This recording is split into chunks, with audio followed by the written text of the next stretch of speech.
Ocasio-Cortez botches one question every socialist can answer. How are you going to pay for all of this? By Amy Moreno for truthfeednews.com. The socialist darling of the Democrat Party has been making headlines, but not for the right reasons. It seems she can't go a minute without making a blunder, gaffe, or turning an interview into a cringe-worthy affair. And her appearance on Comedy Central's The Daily Show was no exception. We'll get back to a little bit of the video. From the Daily Caller, Trevor Noah, host of Comedy Central's The Daily Show, asked Democratic Socialist congressional candidate Alexandria Cortez how she plans to pay for her agenda Thursday, and she said tax the rich and slash military spending. Ocasio-Cortez began by bragging about her meeting with a Nobel Prize-winning economist and claimed her ideas could net the United States trillions of dollars. This is an excellent question, she replied. I sat down with a Nobel Prize economist last week. I can't believe I can say that. It's really weird, but one of the things that we saw is if people pay their fair share, if corporations and the ultra-wealthy, for example, as Warren Buffett likes to say, if he pays as much as his secretary paid, 15% tax rate, if corporations paid, if we reverse the tax bill, raised our corporate tax rate to 28%, if we do those two things and also close some of those loopholes, that's $2 trillion right there. She also said it would take $3 trillion to $4 trillion and a carbon tax to create a renewable energy economy, and claimed a Trump tax cut bill prevents the wealthiest Americans from paying their fair share. One of the wide estimates is that it's going to take $3 to $4 trillion to transition us to 100% renewable economy, she continued. So we've got $2 trillion from folks paying their fair share, which they weren't paying before the Trump tax bill, she said. They weren't paying that before the Trump tax bill. If we get people to pay their fair share, that's $2 trillion in 10 years. Now, if we implement a carbon tax on top of that, so that we can transition and financially incentivize people away from fossil fuels, if we implement a carbon tax, that's an additional amount, a large amount of revenue that we can have. Ocasio-Cortez also targeted military spending and said there are billions of dollars being wasted on defense, and said it will take courage from both sides of the aisle to fix the country's fiscal problems.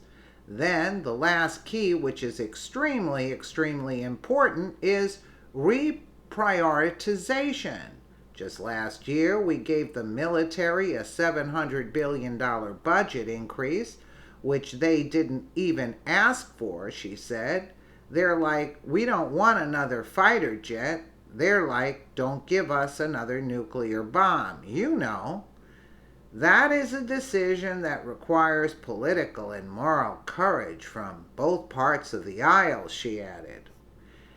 Wow. That's all I have to say. Wow. Listen, a little clip. I am honest and I am authentic. And I think that even Republicans write letters to our campaign saying thank you. And one of the reasons they do that, A, is because getting money out of politics is a bipartisan and postpartisan issue. Right. Everybody recognizes that it's a problem. But then B, I think people appreciate that I am honest and that I'm not trying to not be who I am in order to get you to like me. Right. You know, I'm here. This is what it's about. Medicare for all, tuition-free public college, a Green New Deal. That is what I campaigned as.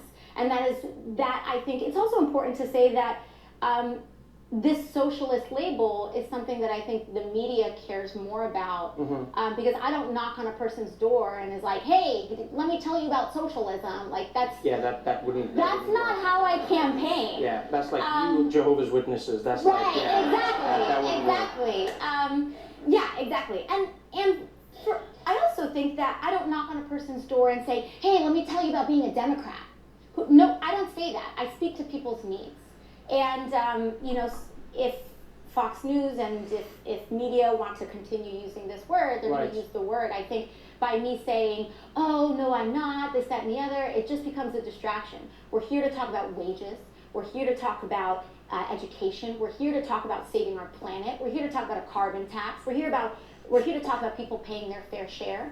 And we're here to talk about saving the country, frankly.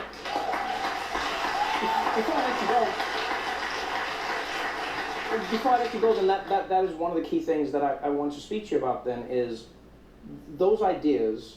I think most people would agree on, especially if they don't know the label that they're attached to, But then the pragmatic side of it comes in, as you said. How do you pay for these? You always see people coming in with economic arguments, and they say, look, these numbers don't really add up. In order to get health care for everybody, this is what it would cost. That's going to be troubling. Even if you reverse the Republican tax deal, that's only going to make up 5% of what we need to pay for Medicare for all. How do you pay for education for all? How do you pay for all of these ideas? So this is an excellent question. And in fact, there's a lot of back of the envelope stuff based on our values. So for example, I sat down with a Nobel Prize economist last week. I can't believe I can say that. It's really weird. But one of the things that we saw is if people pay their fair share, if corporations and the ultra wealthy, for example, as Warren Buffett likes to say, if he paid as much as his secretary paid, 15%, if he paid a 15% tax rate, if corporations paid, if we reversed the tax bill but raised our corporate tax rate to 28%, which is not even as high as it was before. If we do those two things and also close some of those loopholes, that's $2 trillion right there. That's $2 trillion in 10 years. And it's one of the wide estimates is that it's going to take $3 to $4 trillion to transition us to a 100% renewable energy economy. So we got $2 trillion from folks paying their fair share, which they were not paying before the Trump tax bill. They weren't paying that before the Trump tax bill. If we get people to pay their fair share, that's $2 trillion in 10 years.